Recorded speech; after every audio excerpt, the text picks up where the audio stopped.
Je remercie vraiment Bruno Monflier et puis Jean-Philippe Usan de m'avoir fait cette invitation. Et j'étais vraiment ravie en me disant que, bah oui, sur le mouvement, on a tellement tendance à dire que l'art de la danse, c'est l'art du mouvement par excellence. Et en même temps, je me suis trouvée très piégée, en fait, à me dire, mais en fait, de quoi je vais leur parler ? Qu'est-ce que je vais choisir de partager avec vous ce soir en si peu de temps ? Et ça, je vais avoir beaucoup de mal à gérer ce temps-là. Plus difficile que de gérer le temps dans un mouvement, je crois. Et du coup, voilà, je vais vous faire une proposition qui, avec quelques choix qui ne sont absolument pas de valeur exhaustive. Et c'est les miens ce soir dans une envie d'être un peu en rencontre avec vous, dans un festival comme celui-ci. Donc il y a certaines images que je vais vous proposer tout à l'heure. J'ai essayé d'aller les chercher à un endroit où peut-être ça pourrait encore plus résonner avec vos connaissances et vos pratiques, notamment par rapport à la gravité et les astres, proximité des astres. Donc, je vais commencer, en fait, peut-être par dire que, pour moi, ce qui est important de vous dire tout de suite, c'est que, eh bien, le mouvement en danse, c'est avant tout le corps. Et ce corps, c'est un corps humain, c'est un corps vivant, donc qui est vraiment un sujet. Et par rapport à cette idée de ce corps et du geste qui sont produits, c'est-à-dire qu'à la fois, c'est le corps qui est en jeu, mais en même temps, la matière même de la danse, elle est produite par le mouvement, grâce au mouvement. Et la recherche, elle va se faire sur le mouvement, même si je vais beaucoup utiliser aussi le terme de geste, certainement, parce qu'on produit ce geste, et souvent en danse, mais c'est vrai qu'on est encore dans vraiment une réflexion qui tente de s'affiner de plus en plus, mais entre le terme de geste et de mouvement, il y aurait vraiment de quoi parler longuement ensemble, et peut-être retenir l'idée qui, actuellement, moi, me convient bien quand même, c'est que c'est vraiment un matériau, et on travaille et on recherche à partir du mouvement, mais dans le mouvement étant aussi ce qui peut être le mouvement d'une machine. Dans l'idée de geste, il y a aussi une intentionnalité et une présence, un engagement qui se rajoute et qui peut-être correspond davantage à cet instant qui est celui de la danse. Donc si je reviens à ce corps, c'est aussi pour deux, trois petites remarques pour commencer. La première, c'est de dire qu'on a tous un corps et que donc vous êtes aussi, vous, dans le mouvement, dans le quotidien, dans l'usage de ce corps et des mouvements qu'il peut produire. Et en même temps, ce corps, ça veut donc dire qu'on a tous, et je pense que, j'avais aussi envie de dire ça, on a tous une potentialité de danse en soi, en tant qu'être vivant et être dansant, possiblement. Parce que dans chaque geste, il y a aussi une part d'expressivité sous-jacente qui est là. Alors, là, peut-être dire, puis je commence déjà à être un peu loin de mes notes, donc je vais sauter des choses, oublier de vous préciser d'autres choses, mais en fait, vous avez tous aussi, je pense, tous une expérience de la danse, sous des formes et dans des temps complètement différents, certainement, avec des impressions, des perceptions, des sensations certainement très différentes aussi, qui peuvent aller du jeu du plaisir d'avoir dansé, de la difficulté peut-être aussi ressentie par certains, du regard de l'autre dans ces moments-là, avec peut-être l'impression de ne pas être assez esthétique, mobile, gracieux. Mais en même temps, tout le monde a cette expérience de la danse. Et donc, il y a aussi cette chose qui ne vous est pas étrangère, mais sur laquelle peut-être vous ne vous êtes pas énormément questionné. Et on a trop tendance à aussi penser que le mouvement du danseur peut être très virtuose, peut être très gracieux. Le nombre de fois où j'entends des gens dire « mais je ne suis pas assez souple ». on peut très bien danser sans être souple du tout, bien sûr. Et c'est là que ça va être intéressant, c'est de se dire sur quelle composante du mouvement on peut travailler, sur quelles caractéristiques de son propre corps on peut travailler, on peut jouer, on peut mettre en valeur pour que le mouvement devienne sien. Et ça m'amène à une autre petite idée qui me semble vraiment importante, c'est l'idée de la signature corporelle. Et là aussi, on a tous une signature possible. Je vais faire comme, je crois, le premier intervenant ce matin vous dira « j'ai soif ». Je m'arrête, excusez-moi.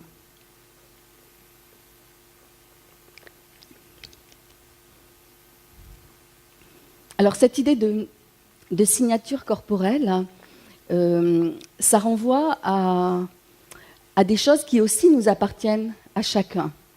Je suis sûre que vous avez fait l'expérience d'entendre quelqu'un rentrer, passer dans un couloir ou monter des escaliers. Si c'est une personne qui vous est familière, vous la reconnaissez en fait, au bruit que vous entendez, au son qui se dégage en fait, simplement d'un jeu de transfert d'appui, d'une attitude gravitationnelle par rapport à ça.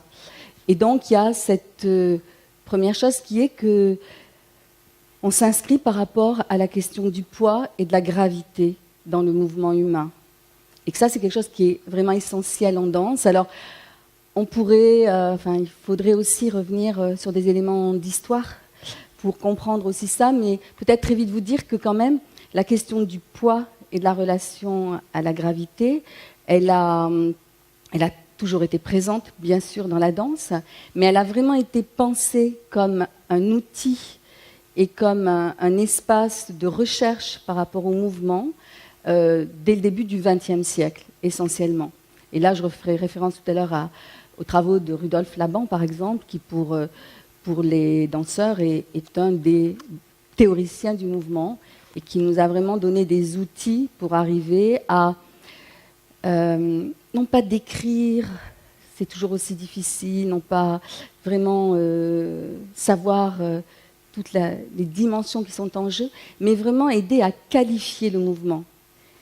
Et c'est ça qui est intéressant. Si je reviens à la question de la signature corporelle, c'est bien dans cette dimension de rapport à la gravité et du fond postural que nous avons, et de cette façon qu'on a de gérer cette relation au poids, au transfert d'appui, qui fait qu'on a des façons de faire qui se caractérisent et dans une texture, une qualité différente.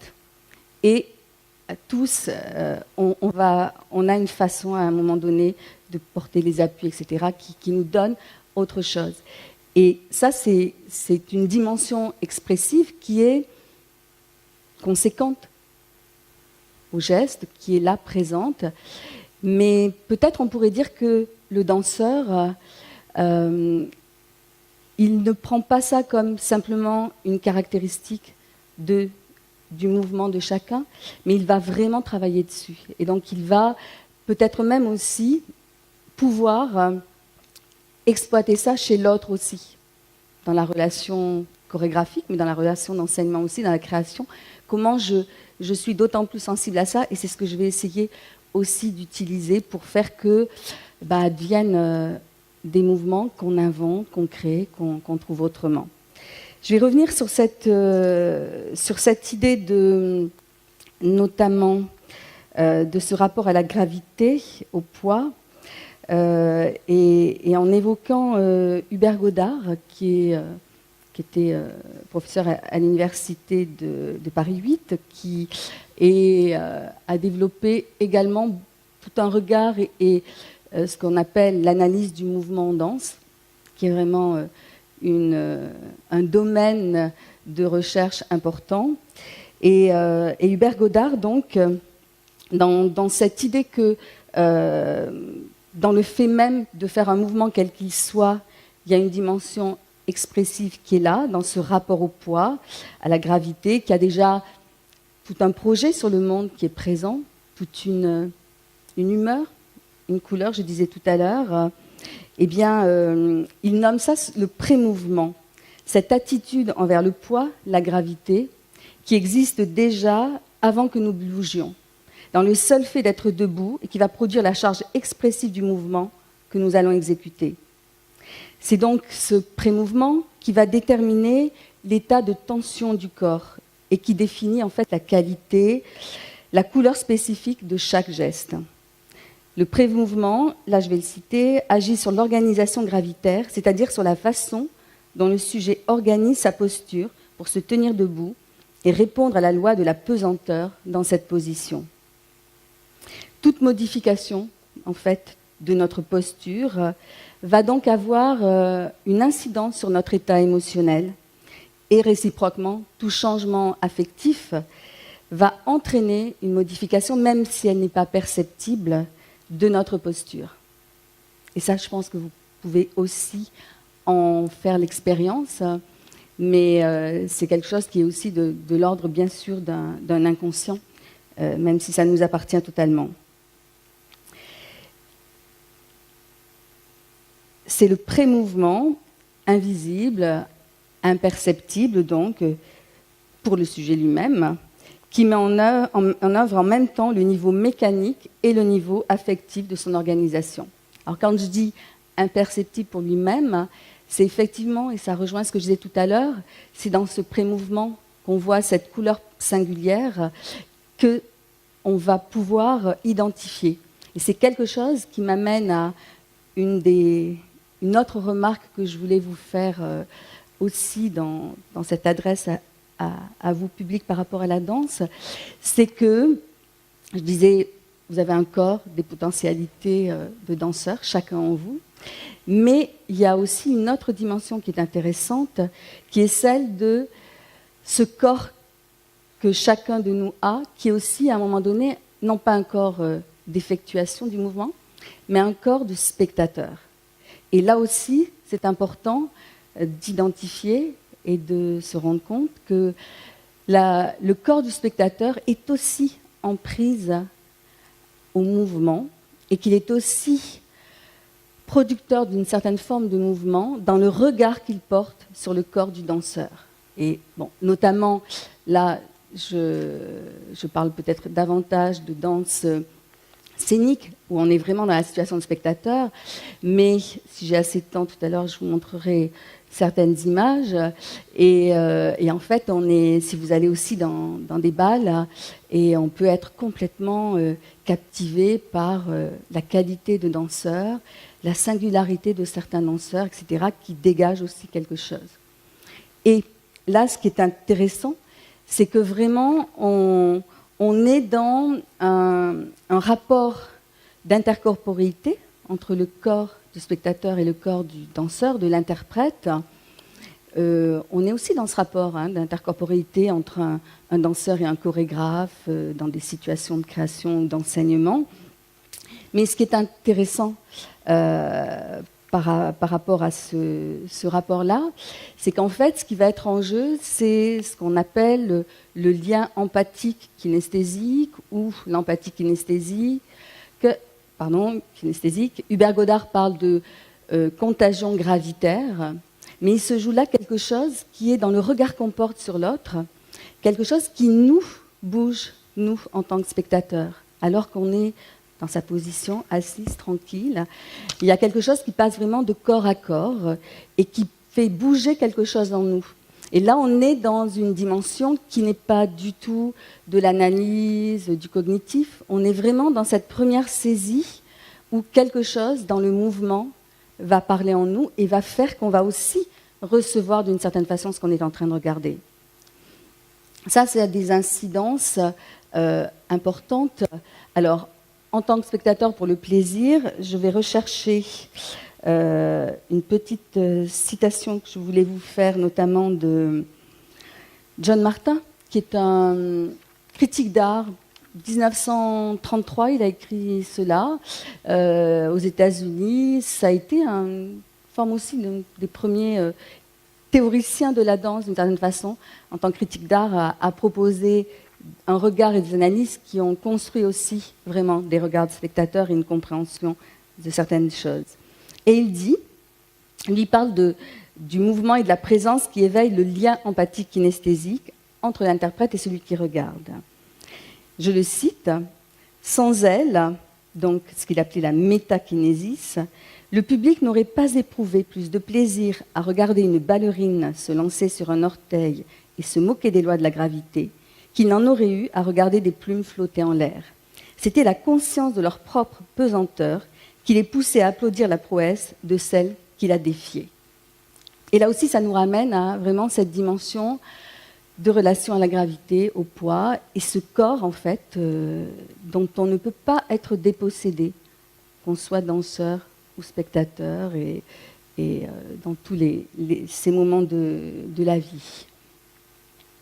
Je regarde l'heure. Peut-être, ce que je vous propose tout de suite, c'est de... Je reviendrai peut-être sur certaines choses si j'ai assez de temps. Là, peut-être, je vais revenir sur un peu plus sur certains aspects du mouvement, et puis du travail de ce mouvement et de la recherche, et vous montrer quelques images qui m'intéressent aussi par rapport à là où on en est. Mais avant, peut-être redire que dans ce mouvement, en fait, qui est celui du danseur, essayer de définir ce qu'il caractérise, ça m'amène aussi à vous proposer de comparer avec d'autres types de mouvements. Le mouvement sportif, par exemple, ou le mouvement quotidien. Dans le mouvement sportif, il y a une recherche d'efficacité motrice qui est très très forte. Et quand on saute dans un mouvement sportif, on va essayer de sauter haut, on va essayer de sauter loin, on va essayer de sauter d'une façon efficace pour mettre un ballon dans un panier de basket. Il y a toujours un enjeu, en fait, d'efficacité motrice. Et d'ailleurs, un des intervenants dont j'ai oublié le nom tout à l'heure nous a donné quelques beaux exemples aussi de cette recherche d'efficacité qui, d'une certaine façon, prend en compte bien sûr les différences, mais il y a aussi une forme de normalisation de ce qui peut être attendu, même si l'espace, bien sûr, de l'invention qui peut être là à un moment donné, mais qui est réservé, vraiment réservé aux sportifs les plus performants et les plus en maîtrise de leur propre technique et activité. En danse, on pourrait plutôt penser que même le petit enfant qui commence à bouger, il va pouvoir être dans la possibilité de créer un mouvement où déjà toutes les dimensions qualitatives de la danse peuvent être là. Et donc par rapport à ce mouvement sportif, il y a vraiment dans le mouvement en danse une idée de gratuité, dans le sens où il n'y a pas de nécessité à faire les choses. Et si là, j'étais sur l'enjeu du saut, puisque je prenais cet exemple tout à l'heure, le saut, il peut être là pour, au contraire, essayer de chercher comment, à un moment donné, je vais pouvoir vouloir sauter sans vraiment le faire, donner le minimum, ou au contraire, essayer de s'envoler dans les airs. Et là aussi, l'histoire de la danse nous instruit sur les différents choix qui ont pu être faits, les différentes possibilités qui ont été données, les différentes formalisation aussi et création de vocabulaire par rapport au saut. Et la danse classique, par exemple, nous donne un corps qui est aussi dans un certain vocabulaire proposé, même si, là aussi, si ce vocabulaire peut être commun et qu'on l'acquiert d'une certaine façon, en même temps, il y a toujours la question du style qui va apparaître et qui va faire que les différences vont pouvoir être là aussi. Comme le style d'un sportif. Et on peut reconnaître sur un terrain de basket ou sur un terrain de foot aussi la course, la façon d'être d'un danseur, d'un sportif. Mais à ce moment-là, cette notion d'expressivité, elle est annexe au mouvement. Alors que dans la danse, c'est ce qui va nous intéresser, de pouvoir produire cette chose qui n'a pas de nécessité en elle.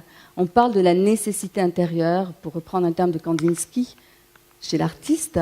Il y a effectivement quelque chose qui est en soi et on va se donner ses propres règles. Il y a des règles dans le sport qui vont être normalisées, codifiées, qui vont être largement admises et choisies en commun. Le danseur, il va aussi avoir des règles, mais ça va être ses propres règles qu'il va pouvoir se donner. D'où cette dimension-là de recherche d'autant plus nécessaire et qui, bien sûr, nous amènerait à savoir et à se questionner sur les façons dont on va travailler ce geste. C'est tout l'intérêt de la poétique, qui est dans mon travail de recherche quelque chose qui m'intéresse particulièrement. C'est tout ce qui se passe dans le processus d'élaboration et de fabrication, et où on est en prise directe avec cette notion de mouvement et cette diversité de mouvements qui va donner la matière même après à la danse, avec toute une dimension qu'on n'abordera pas du tout ce soir ensemble, mais qui est celle de l'écriture chorégraphique, écriture au sens de la composition, de ce processus compositionnel.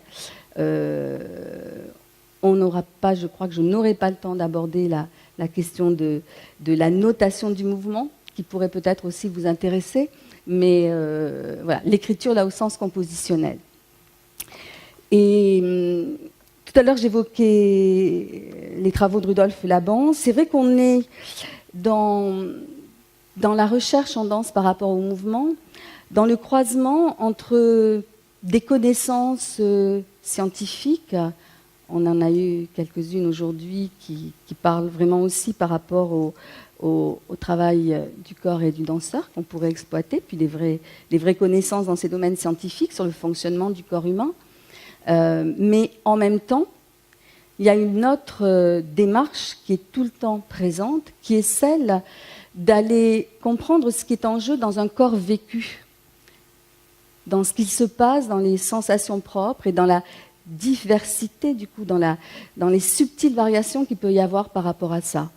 Et là, on est dans un autre champ de recherche, d'analyse, de compréhension autour de l'analyse du mouvement, et notamment en faisant aussi, il y a beaucoup référence à tout ce que sont les méthodes somatiques, qui ne sont pas forcément propres à la danse, mais qui permettent vraiment d'aller engager le mouvement d'une autre façon et de prendre conscience aussi de ce qu'on fait. Là, le terme de conscience, il est vraiment très important.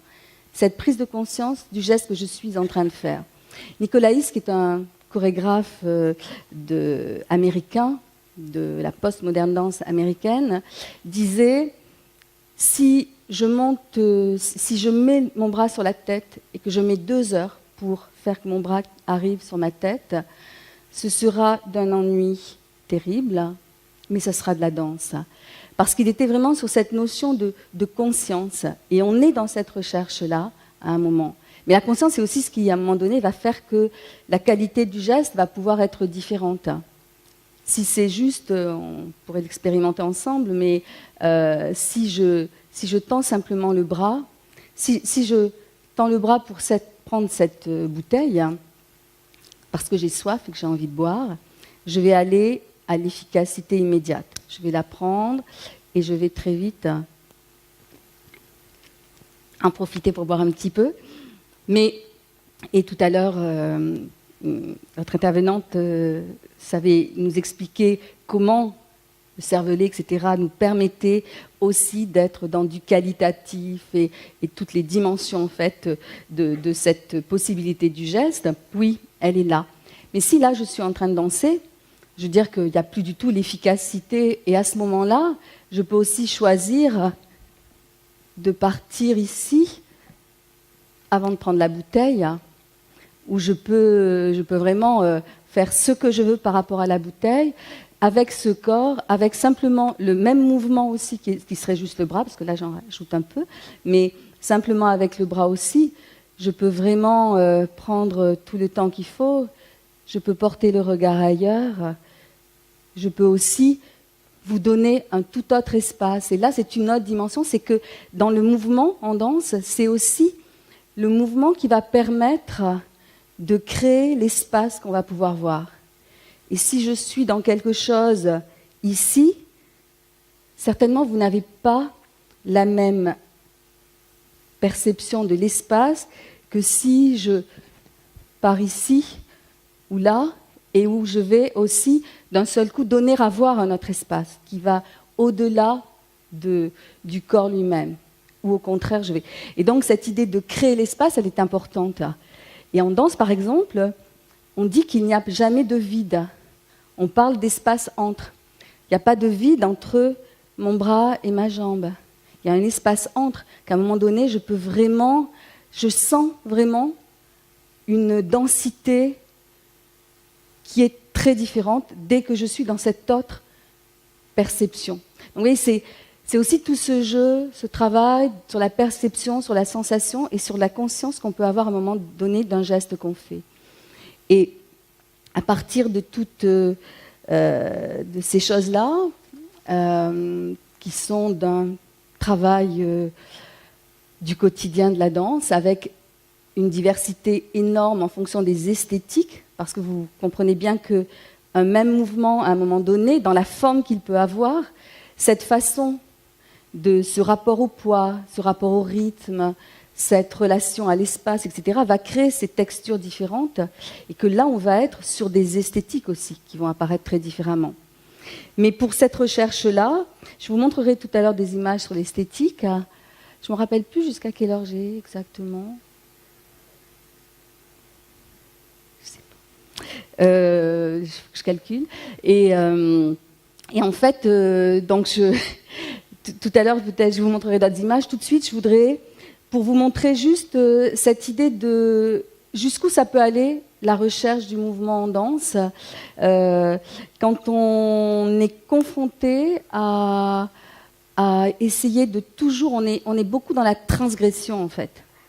Transgresser des règles, bien sûr, puisqu'on se les donne à soi-même, et que même l'interprète, quand il se réapproprie la proposition du chorégraphe, il est toujours entre la docilité et la transgression, qui permet de trouver quelque chose d'inattendu. Et donc, dans cette recherche de repousser les limites que notre corps et l'environnement nous proposent, eh bien, ce jeu qui peut être intéressant justement par rapport à l'environnement. Et un geste, il est toujours situé. Hein. Le mouvement, il est toujours situé. Et donc, il s'inscrit dans l'espace, dans le temps, dans la relation à l'autre. Et donc, dans ce rapport à l'environnement, si on parle de l'environnement autour de nous, des recherches qui ont pu être faites sur l'espace notamment, et la possibilité de s'extraire quelque peu du sol ou de la gravité. Une des premières chorégraphes qui, à un moment donné, a commencé à suspendre les corps après des baudriers et à pouvoir les mettre dans une direction très différente par rapport au sol. On est debout, etc. C'est Trisha Brown, chorégraphe américaine, aussi de la post-moderne danse. Donc, dans les années 60, elle a vraiment commencé... Alors, je vais essayer de vous montrer... j'ai pas des très belles images, mais je vais quand même essayer de vous montrer ça.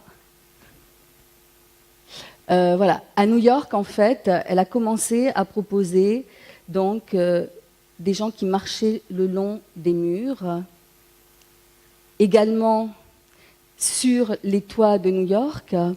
Donc il y a eu tout un travail là fait, et notamment, j'insiste sur cette dimension aussi, d'accrocher en fait les corps différemment pour qu'ils puissent s'inscrire différemment. Et ça crée des esthétiques bien sûr différentes. Et la danse voltige, je peux vous faire voir une ou deux autres photos.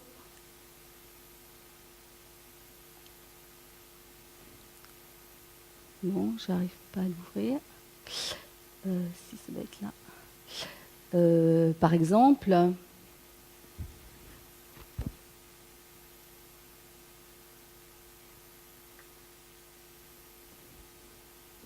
voilà, photo, la suivante. Voilà, quelques petites photos. À un moment donné, c'est pas très bon, mais ça fait rien. Qui permettent d'être dans l'espace. Et là, on est vraiment dans une recherche du coup d'esthétique différente. Comment le corps peut provoquer le mouvement en n'ayant plus cette contrainte de devoir avoir un appui pour pouvoir être, et de pouvoir donc provoquer quelque chose de différent. Mais je voudrais juste insister, parce que c'est une autre dimension qui est essentielle en danse, mais que je ne peux pas aborder plus longuement, Mais quand je parlais de Trisha Brown, quand elle a commencé à travailler et à proposer ce travail différent avec un corps suspendu, 10 minutes. Bon. Elle était dans un enjeu politique. Ça, c'est vraiment important parce qu'on ne peut pas non plus parler de danse, du mouvement, sans inscrire ça comme aussi un rapport à notre monde. Et il y a là toute une dimension aussi sociale, politique, un discours aussi à un moment donné qui passe par les corps et la proposition des corps. Trisha Brown, juste, c'est un exemple, hein, mais quand elle a voulu essayer de travailler à New York dans des espaces différents, c'était dans un enjeu politique pour que la danse aille rencontrer une autre population que la population qui allait dans le théâtre traditionnel à l'italienne, qui était l'espace de représentation, mais qui, à cette époque-là, les choses ont changé, un peu quand même si insuffisamment. Les gens qui allaient voir les spectacles étaient d'une certaine couche sociale et culturelle. Donc là, il y avait vraiment une rencontre et un enjeu politique important, mais qui a été récupéré ensuite par rapport à la recherche sur le mouvement qui avait été faite comme un enjeu esthétique intéressant. Et je vais donc arriver à une autre proposition par rapport, excusez-moi, je cherche, par rapport à la recherche sur un mouvement qu'on provoque dans un autre espace. Quelques images très rapidement par rapport à l'eau. Et là, c'est la recherche, comment être dans l'eau pourrait aussi permettre de se dégager de cette apesanteur et de jouer autrement avec le mouvement, peut-être le provoquer autrement. Je vais vous montrer quelques images avec un regard un peu critique.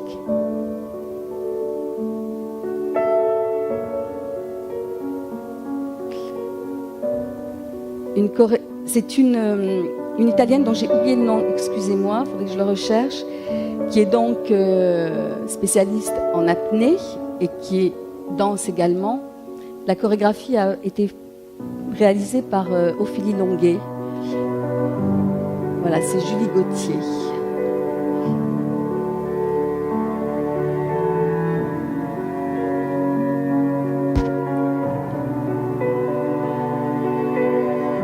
Alors, petit regard critique de ma part, mais c'est là, en fait, pour l'instant, on voit des mouvements qui pourraient être faits aussi sur Terre. Elle est toujours dans une relation et ensuite, on va commencer à voir une recherche et des mouvements qui peuvent être permis parce qu'effectivement, dans un autre espace.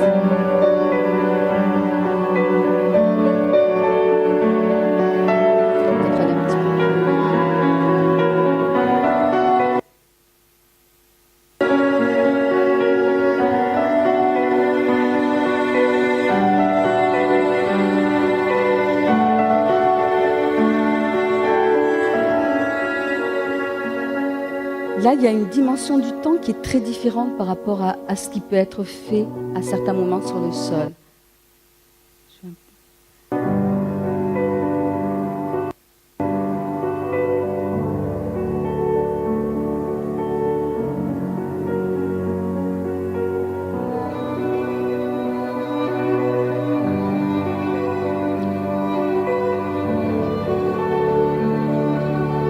Là, ça commence à être vraiment dans éprouver le mouvement autrement. Mais là déjà, par rapport aux signatures artistiques différentes, on est aussi dans une certaine esthétique. Vous allez voir, à chaque fois, on est dans des esthétiques différentes qui donnent toute la diversité de la danse et la force aussi de la danse. Et comme c'est un art, on a aussi, même si les corps sont très différents, on a des esthétiques continue à exister. On n'est pas là dans un mouvement sportif, à un moment donné, on ne nage plus jamais de la même façon, on ne court plus de la même façon. C'est aussi une des dimensions intéressantes par rapport à la danse. Alors, maintenant, je vais vous montrer un travail qui a été réalisé par une chorégraphe qui s'appelle Kitsu Dubois. Et je ne sais pas, peut-être certains d'entre vous ont déjà vu des pièces d'elle ou en ont entendu parler. Et elle a une pratique, on va dire, très, très singulière et très inhabituelle, qui est qu'en fait, elle a fait des vols paraboliques. Elle a eu la chance de pouvoir faire, et elle s'est battue pour ça. En fait, elle a commencé à aller voir les astronautes parce qu'elle voulait faire une proposition de préparation des astronautes à partir du mouvement en danse, ce qui n'a pas réellement marché. Mais par contre, ça lui a permis à elle de voler, donc d'avoir des vols paraboliques, de pouvoir être dans ces situations où elle a vraiment travaillé à la recherche d'un autre mouvement. Je vous citerai l'extrait d'un entretien où elle parle de ça. Je vous laisse d'abord regarder. Oups.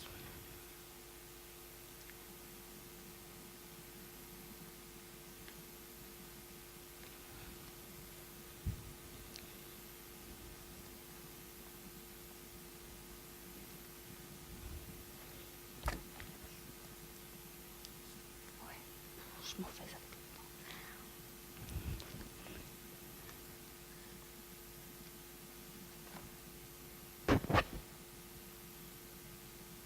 Là, ça a été réalisé dans un Airbus A300 du CNES.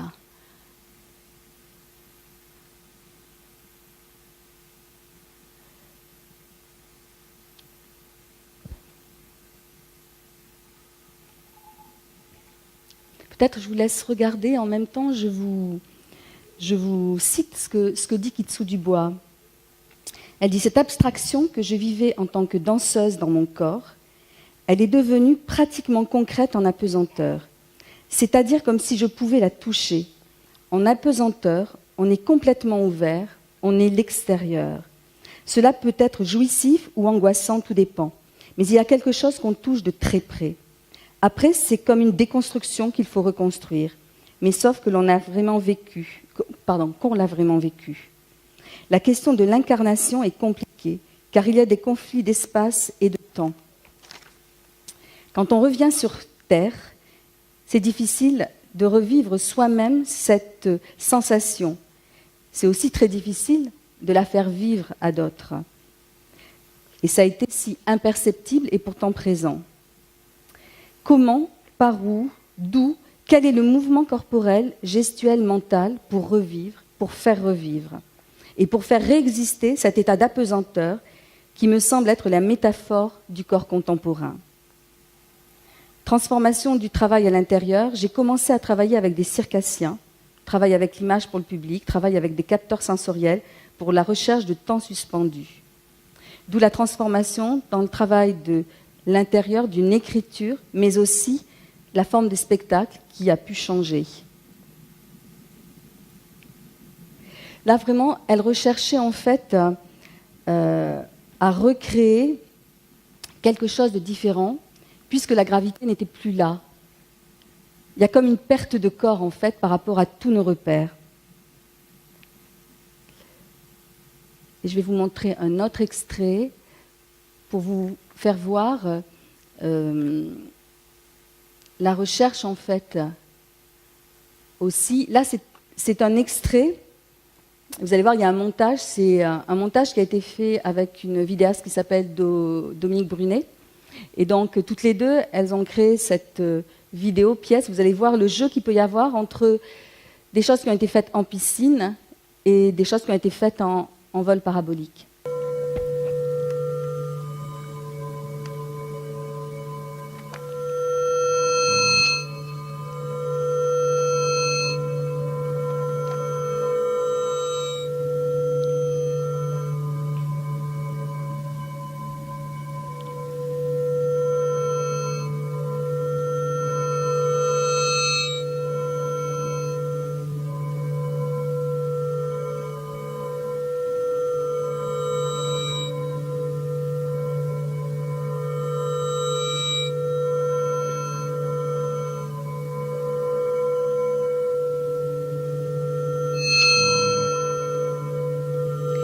pour les danseurs, dans ce travail-là, il y a vraiment la recherche de la lenteur, de l'apesanteur. Et j'avais relevé les propos de Claudie Aigneret, qui donc est astronaute, et qui disait que pour elle, disait que pour les astronautes, en fait, dans la situation, c'est au contraire la recherche de vitesse et de poids qu'ils ont. Et là, on est vraiment dans un même espace, dans une recherche très différente, puisqu'on n'est pas du tout dans la même recherche du mouvement.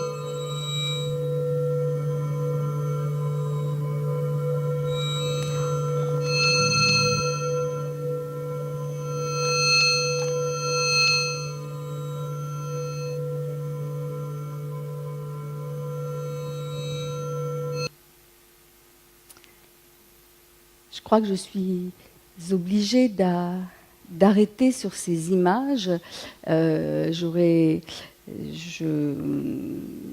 J'avais plein d'autres choses à vous dire. J'ai commencé en vous disant que c'était difficile de faire des choix. Je vous l'ai prouvé, je crois. Mais voilà, c'est en tout cas un espace de partage et de discussion qui peut être poursuivi. Je vous remercie de votre attention.